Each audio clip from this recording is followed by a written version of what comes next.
His 8th as the head coach of the Greenies, and he's done an outstanding job. He's won 55 games, lost his 27, always in the playoffs, sometimes making deep runs, and I know that's the hope for this year with the talent he has on hand and the job that he does on a consistent basis. Great to have him with us today, and his school is represented at both LSU and Tulane with some kids on the field right now, and that will continue to be the case for years to come with the kind of talent they continue to produce. Please give a warm quarterback club welcome to Coach Nelson Stewart of the Newman Greenies. Nelson? Talking to both microphones. Thank you. No, thank you, CJ. First off, I want to start by thanking the quarterback club and Ken Trahan for having me here. It was said earlier, but I really believe that Ken Trahan and Ed Daniels do more for prep sports and the coverage than anyone in the city. And I know I stand here with all my colleagues, both in Newman and throughout the state, just thanking him for all of his coverage. Because I mean, without him, people really wouldn't know, what we have going on. I always, anytime I'm asked to talk, the first person I think is important for me personally to talk about is Tony Reginelli. As he mentioned, I'm very blessed to be in my 8th year as head coach at Newman School. Coach Reginelli built a ship that I'm blessed to be in charge of right now. I know I congratulate him and thank anyone here, any members of the the Sugar Bowl. He was recently selected to the Sugar Bowl Hall of Fame. He was very humbled by that honor. Very emotional about it, and the thing about Coach Reginelli is you always think of him as the nicest, most humble guy in the world, but he won over 200 games. He's a heck of a football coach, and the Newman community and all of us thank you for putting him in there. Our administration at Newman is very supportive. Billy Fitzgerald, our athletic director, our headmaster, Dale Smith, they're behind athletics, obviously, as well as academics, and I think we pride ourselves on that. And again, we've been given a lot of blessings in order to be in the position that we're in. I also think that I'd be remiss not to say, what an honor it is to speak with such great other coaches here. Coach Baglio, ironically, I told him my final scrimmage was against Independence my senior year, and he had a running back named LeBrandon Tofield. I don't think we tackled him that day. He was a heck of a football coach, and that's how I remember him. And obviously, now at LSU, with Odell Beckham. Odell's talking my ear off about Cam Cameron, and I think I've officially been passed as his favorite coach. And I know I speak for him where he's very excited about the coming football season, what they're going to do. Alex Paul is of one of our former linemen that's with Coach Johnson at Tulane, and I think that one of the highlights for us in August was when we got to see Tulane come practice at our facility.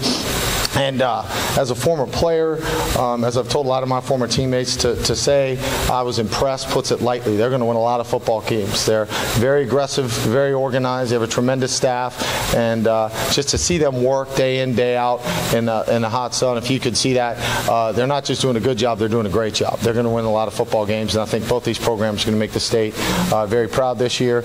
And again, obviously, it's just, again, a real honor to sit with them. Coming here today, I'd like to just talk about our team a little bit. We're very excited at Newman School this year. We've got a lot of young players that have come up through the ranks past few seasons. We've been young, you hear that a lot, but we really were. We had a lot of freshmen, sophomores that threw in the action a little bit, whether they are ready or not. They've grown up to this point. There's a lot of excitement around our program. The excitement really starts with our quarterback, Jay Tyler. I can almost rattle his stats off memory, but essentially in 8.5 games, he broke every meaningful offensive record we had, throwing for over 2,700 yards. He had over 3,000 yards total offense. The single season record for touchdowns with over 40, averaged over 5 yards a carry, threw for 39 touchdowns, and made me look a lot smarter than I was with a real small team. He's a unique individual, and I think one of the things that goes unnoticed about him is, while he's, 5'8", 5'9", 170 pounds. He does run a 4.34, 440.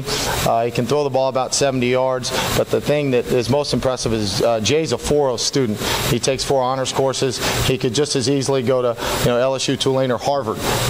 He is that special. And I think that's what we pride ourselves on at Newman. Is something one of our former players said is a reading in student athlete that the student comes first. We like that. We embrace that. We think that's why we're able to hopefully have the success that we do. Secondly, going in, we have Kendall Bussey. We're really excited about Kendall. Again, an early commit to Tulane because he's kind of a fascinating player in that they haven't seen him very much on Friday nights. He had a kind of a freak injury last year. Before the season started, he had next to Jay probably our most impressive summer. Kendall's 5'9".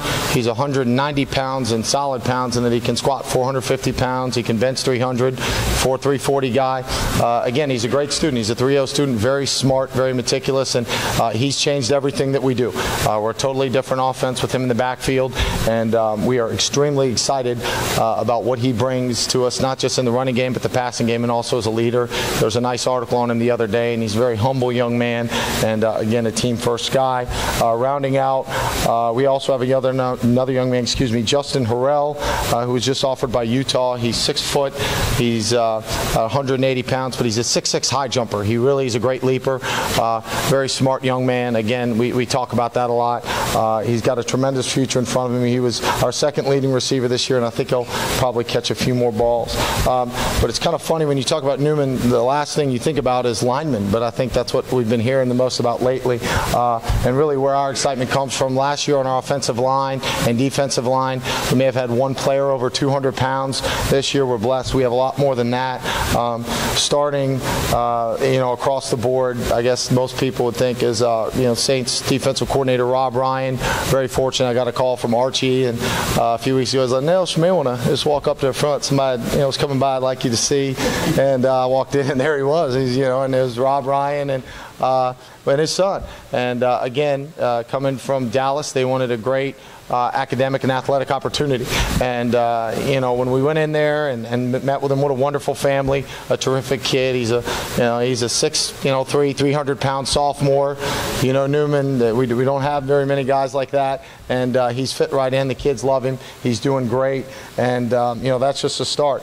We have across the board, Drew Druyer, a returning all-district center and defensive tackle, 6'2", 220 pounds. Ronnie Lamarck, who's, I think, our big weight gain award winner. He's put on 40 pounds. He went from about 170 pounds to 210. He's 6'2". He'll be a defensive end and an offensive guard for us. Charles Sylvia, Ford Favreau, and Dante Monier is about 6'3", 265. The reason I give those sizes is I don't know if I'll ever have a chance to get in front and talk about Newman and linemen and size, but we're very excited. They've worked very hard in the weight room over the off season, and we feel like it put us in a pretty good position to compete in our district this year. Talking about our district, it's all going to start with Riverside. With Coach Stubbs, they have a ton of talent. They've brought a ton of kids in that have a lot of speed, a lot of athleticism. They run a wide open offense. I think that their the quarterback Deuce Wallace is excellent. I said Deuce Wallace, I think, but Deuce is excellent. He's got a great downfield arm.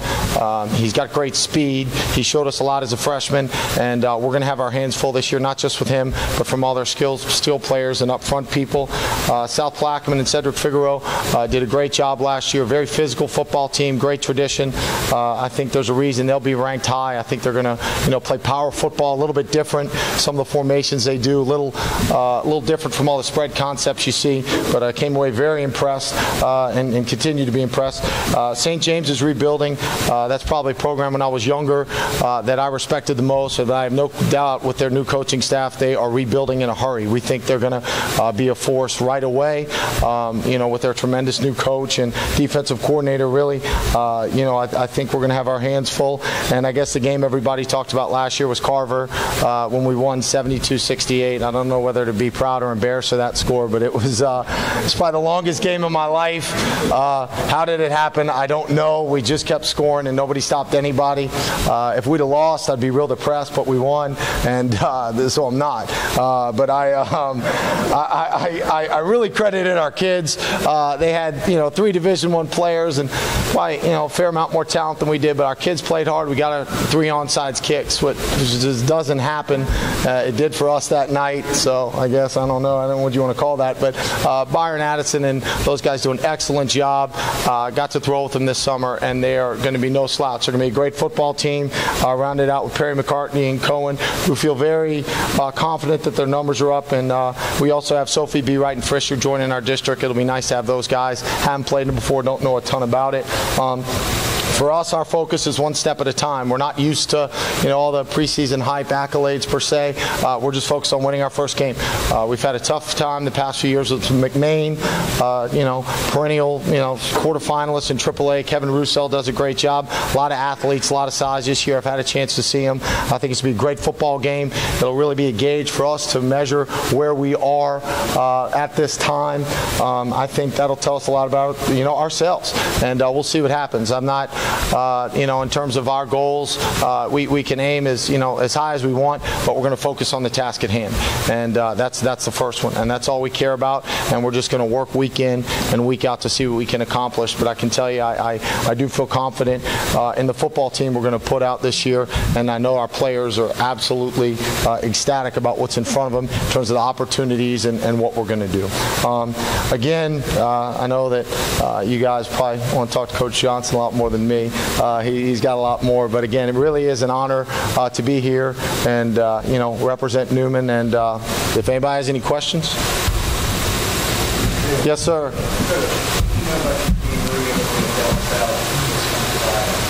What's that? What do you know about your team?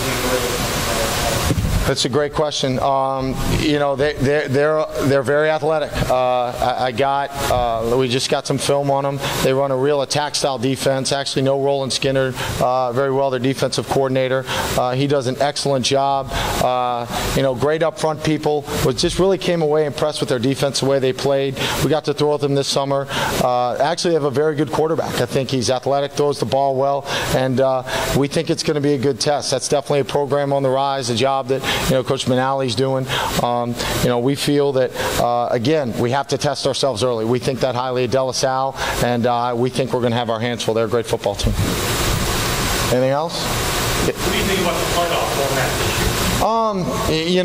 I guess the thing for me is that I'm not in favor of it because I believe in a unified LHSAA. I think that I guess it's confusing to me how it all happened, and it happened so fast. I talk every day to Frank Monica, and I remember the day before he said, this is actually going to happen. And I said, there's no way. I just couldn't believe it was going to happen, and it did. And I think it's a sad day for athletics simply because I think everyone should have a chance to compete with one another. Newman's never won a state championship, and I use the analogy as if we were ever blessed and able to, get a trophy, the last thing you'd want is to say, yeah, but would, asterisk, woulda, coulda, shoulda. Because I don't think that's what high school athletics are about. My only hope is that in the next year or two that we'll find a way to unify and hopefully mend some fences, maybe put some parameters in where everybody can be happy and get it really where I feel it should be with 5 championships. I think in the short term this is really the only option I guess the LHSAA had. But again, I think that I'd be remiss not to think that I hope that everything mends and we can all come back together because again, this isn't the association or the championships that I would have envisioned. Anything else? Guys, again, thank you all so much for having me. I greatly appreciate it.